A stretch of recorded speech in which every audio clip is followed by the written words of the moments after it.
So what we're going to do this morning is look at 2 Samuel 16, 15 through 23.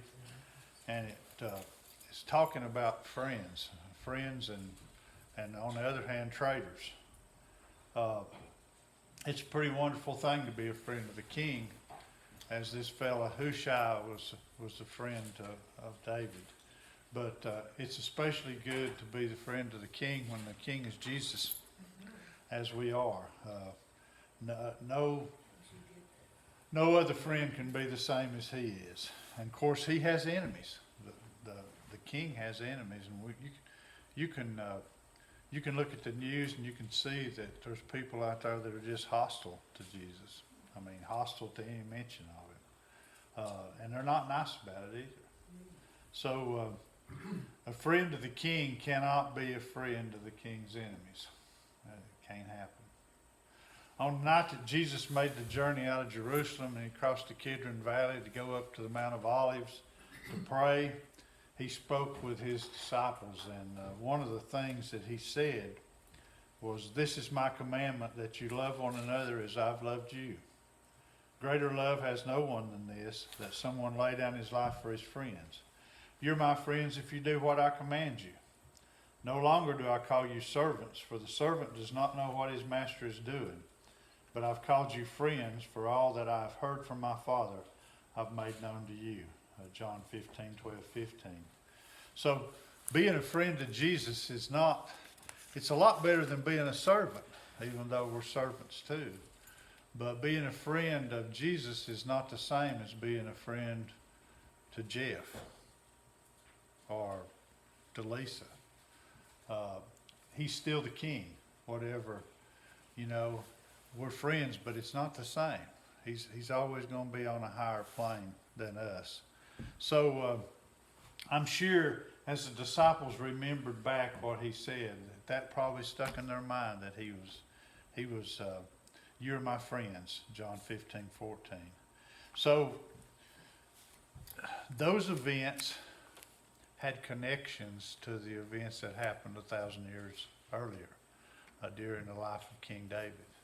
And some of the things were almost chillingly the same. And one of them is when they walked out of Jerusalem and headed up the mount. They both knew that things were never going to be the same again, that things were going to be changed. And when David got to the top of the Mount of Olives, he met a friend. He met a friend. His name was Hushai the Archite, or the Archite. And on the same night Jesus went up there, he also spoke about a traitor who he said would be the fulfillment of Psalm 41:9. "He who ate my bread has lifted up his heel against me," John 13:18. And of course we know Jesus was talking about Judas Iscariot, who was going to betray him. But King David was also betrayed. And there's some pretty good parallels there. Psalm 41 is the psalm that King David wrote. It's likely that it was wrote during the time that David fled because of Absalom. And the traitor that David spoke of in that psalm was almost certainly Ahithophel. Ahithophel was David's most trusted advisor who turned against him. So you can see how much sameness there is there. How Judas was one of Jesus' disciples. He was one of his close circle, and he turned against him. And so did Ahithophel. And excuse me if I don't quite get that name right sometimes, because all the names in the Bible, some of them are pretty difficult, but this one is, to me, even though I hear it over and over again and train how to say it, I end up saying it wrong sometimes, so forgive me. But Ahithophel did betray King David. So as David left Jerusalem at the summit of the Mount of Olives, he met his friend Hushai and sent him back into Jerusalem in order to defeat for me the counsel of Ahithophel. So Ahithophel was a trusted counselor of David. He was a man who gave you good advice, and those are hard to find. Every president has people like that. Some of them work out, some don't. But every ruler has people to advise them because they can't always make the right decisions on their own. Now Absalom and all the people, the men of Israel, came to Jerusalem, and Ahithophel with him. All the people were those who joined Absalom when the trumpet had sounded throughout all the tribes of Israel, summoning the nation to acclaim Absalom as king. 15:10. And of course, that would include the army. Absalom came with a considerable force. He came with a lot more people than David left with. David left with his household, his advisors, probably some armed people, but not as many as Absalom has. So David arrived weary at the Jordan, hot, tired, and hungry, and Absalom arrived with great pomp and circumstance into Jerusalem. He was hailed as the king. He had all the elders of Israel on his side. He had these he had David's favorite counselor with him. He thought that he had it made, really, that he had completely conquered Israel. He had completely taken over the kingship. And in 15 earlier, David had a conversation in chapter 15. And when Hushai the Archite, David's friend, came to Absalom, Hushai said to Absalom, "Long live the king, long live the king." That's verse 16. I got a little tumbled up there. But Hushai of course, went back to Jerusalem under David's orders to kind of be a spy and to mess up the counsel of Ahithophel. And so Hushai said to Absalom, "Long live the king, long live the king." And what's interesting about this conversation is Hushai was a master at saying the truth and making it sound like, he made it sound like Absalom was the greatest thing that ever happened. And at the same time, the whole time he's talking about King David. And he said all this stuff without having to lie at all. When he said "long live the king," he wasn't talking about Absalom, even though Absalom's ego was so big that I'm sure he was completely convinced that he did. So we know that Hushai was there in Jerusalem because he was David's friend, and he took the initiative to cuddle up to Absalom for reasons of him and David's own. Hushai exclaimed, "Long live the king, long live the king." And it swelled Absalom's ego even higher than what it would already been. Because you can just imagine this kid. Of course, he's a grown man. He's a big guy. He's got big muscles. He's very handsome, nice looking guy with nice long hair. He probably pampers his hair and has a hairdresser, personal hairdresser. And we know he likes to ride around in a chariot with 50 people running before him.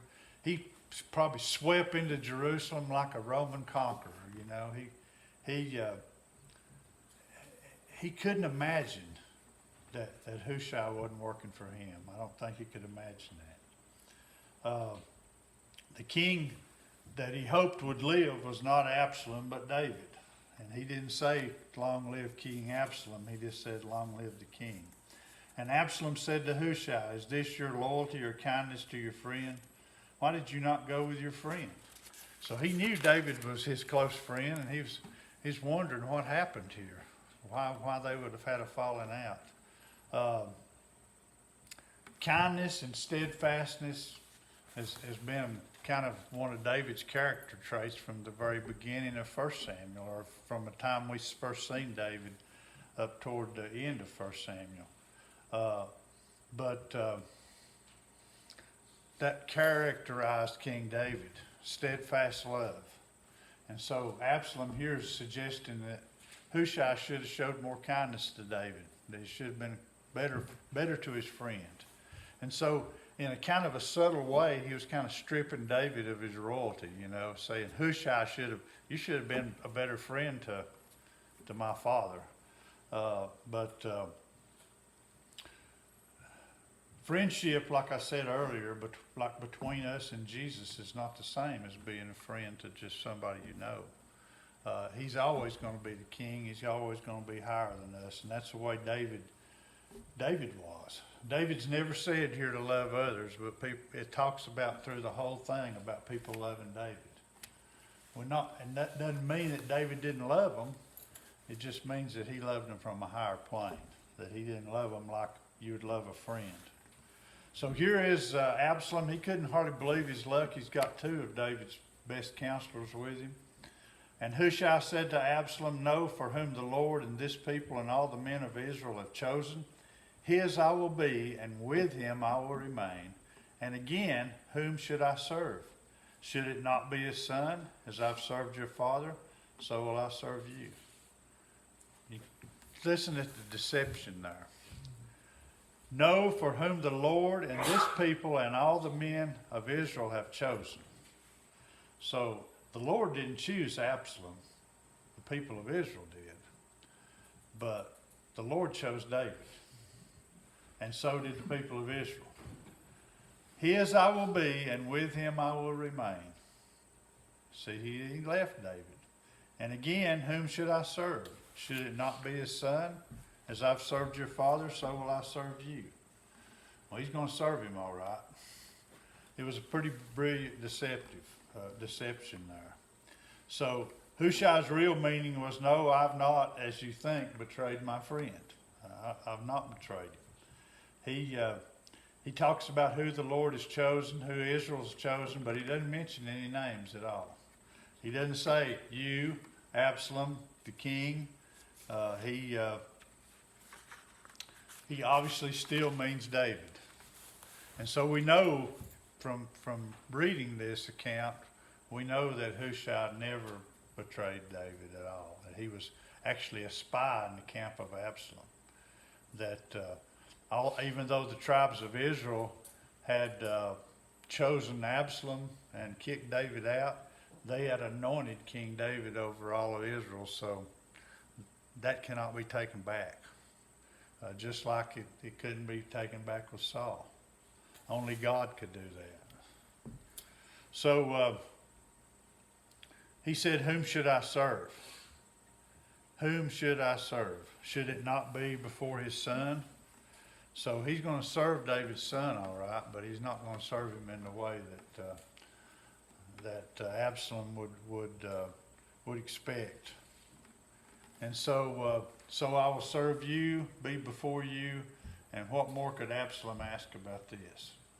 And of course he left these names out, which made it easy for him. I don't know if it was easy for him or not. He was just a brilliant man, but it made it easy for him to actually say the truth with a clear conscience and yet fool Absalom into believing him. So then Absalom said to Ahithophel, and he's talking to Ahithophel here, "Give your counsel, what shall we do?" And although Absalom spoke to Ahithophel and not to Hushai, the verb here in Hebrew indicates that Hushai was probably still there, that he was probably included in the conversation. So maybe he was impressed with him at that point too. He says, "What do we do now?" And so on earlier occasions when David asked that question, he would ask it of the Lord. But it never occurred to Absalom to ask the Lord anything. He just asked his advisors. And Ahithophel here, he was a brilliant man in his own way. He knew how to maneuver things. And we're never told why he betrayed David. We don't know that. But he had a brilliant ploy here, which was pretty damning, but at the same time, it worked. Ahithophel said to Absalom, "Go into your father's concubines whom he has left to keep the house, and all Israel hear you've made yourself a stench to your father, and the hands of all who are with you will be strengthened." So he didn't hesitate here. What he did was a bad transgression of the law. Not only that, it was a huge insult to David. And of course, Absalom had already replaced David as king, so he couldn't really do anything to him there. But now he's doing this, insults him as his father. It's a bad insult. In God's law back in Leviticus, it's called uncovering his father's nakedness. It's a bad insult to his father. But it was not a stupid thing to do. Ahithophel knew that in order to make this work, he was going to have to drive a wedge between them that was irreparable. That people would have to know which side they were on. That there wouldn't be no reconciliation at all. There would never be no coming back, in other words. Absalom would never be able to come back to David, and David would never be able to come back to Absalom. And so he didn't ask any questions here. He just did what he advised. So they pitched a tent for Absalom on the roof, and Absalom went into his father's concubines in the sight of all Israel. Now, we're not to take this literal. It was in a tent. It wasn't in the sight of everybody, but everybody knew what that tent was for, and everybody knew what was going on up there. And interestingly, it's the same roof that King David seen Bathsheba from that started this whole thing. That started all these, David's sins caused all these consequences to happen, and God caused it to happen. So we've seen Hushai the friend and Ahithophel the traitor. Ahithophel the traitor seems to be clearly in control here. It's difficult to imagine that Hushai could defeat the counsel of Ahithophel. That was David's prayer. And it says, now in those days the counsel that Ahithophel gave was as if one consulted the word of God. So was all the counsel of Ahithophel esteemed, both by David and by Absalom. So his counsel was so powerful that it was considered on the par with the word of God. That's how respected he was. And the irony of that is his counsel did affect and did bring to pass what God intended it to happen. It was actually God's purpose. So it's in the same mysterious way that God takes evil and makes good out of it. And I'm sure you can think of times in your life that you've seen that happen. And you can see it happen in the news sometimes. God can take evil and make good out of it. And he does at times. You remember back earlier, he had told David after this thing with Bathsheba and when he had her husband killed, he said, behold, I will raise up evil against you out of your own house, and I will take your wives before your eyes, give them to your neighbor, and he shall lie with your wives in the sight of this sun. For you did it secretly, but I will do this thing before all Israel and before the sun. Chapter 12, verse 11 and 12. So you can see that coming to pass here.